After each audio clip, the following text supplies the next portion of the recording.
Hello everyone, నమస్తే. Welcome to Krishna pearls, Jubilee hills, Hyderabad. Single line వేసుకున్నా కూడా ఒక రిచ్నెస్ అండ్ రాయల్టీ కనిపిస్తుంది. ఇవాళ సౌత్ సీలో ఉన్న డిఫరెంట్ ఆప్షన్స్ ని ఈ వీడియోలో చూద్దాం.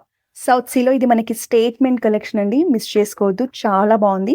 మనకి పర్ల్స్ కూడా చూడండి, ఇలా పియర్ షేప్ లో ఉంటాయి, రౌండ్ షేప్ లో కాకుండా. ఈవెన్ కలర్ కూడా మనకి లైట్ గోల్డెన్ ఎల్లో కలర్ లో వచ్చింది, అంటే చాంపియన్ కలరే కానీ లైట్ షేడ్ లో ఉంటుంది. చాలా ప్రీమియం గా ఉంటుంది. ఇది మనకు తాహితీ పర్ల్స్ లో సింగిల్ లైన్ కలెక్షన్ అండి. మనకి మంచిగా మీడియం సైజ్ పర్ల్స్ తో చాలా బ్యూటిఫుల్ గా ఉంది. పర్ల్స్ కూడా మంచి షైన్ లుక్ లో బ్రైట్ గా కనిపిస్తాయి మీకు. ఈ కలర్ అనేది ప్రెసెంట్ చాలా డిమాండ్ లో ఉందండి. మనకి సింగిల్ లైన్ లో వస్తుంది కాబట్టి ఇండో వెస్టర్న్ అవుట్ఫిట్స్ మీద కూడా యూస్ చేయొచ్చు. ఇది మనకు ఒరిజినల్ వైట్ కలర్ లో వచ్చిన సౌత్ సీ పర్ల్స్ ఏనండి. చాలా బ్యూటిఫుల్ గా ఉంది. జనరల్ గా మనకి నేచురల్ పర్ల్స్ తో కంపేర్ చేస్తే సౌత్ సీ పర్ల్ చాలా ప్రీమియం క్వాలిటీ ఉంటుంది. మనకి షైన్ కూడా చాలా న్యాచురల్ గా ఉంటుంది. జస్ట్ సింగిల్ లైన్ వేసుకున్నా కూడా అట్రాక్షన్ అనేది చాలా బాగుంటుంది. ప్రెసెంట్ చాలా మంది కూడా సౌత్ సీ పర్ల్స్ నే ఇష్టపడుతున్నారు. ఈ శారీస్ మీద కనే కాదు, మనకి ఇండో వెస్టర్న్ అవుట్ఫిట్స్ మీద కూడా చాలా బాగుంటాయి.